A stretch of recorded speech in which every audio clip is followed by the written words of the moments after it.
Jen from Colorado.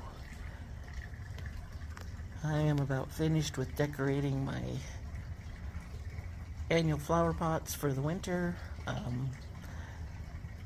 If you have flowers that are annuals that you want to keep for next year and you want them to come back again, insulate them. Use them for decor. Cut your plants down about an inch above the ground. Cover them with pine boughs or something a couple inches deep. Decorate your yard. You can put up lights, make it look like Christmas trees everywhere. Don't forget to put a few branches in for your birds to land on, because all my tall plants are in the trash and they used to land on all those vines. And as you can see, the little birdies enjoy the bird bath.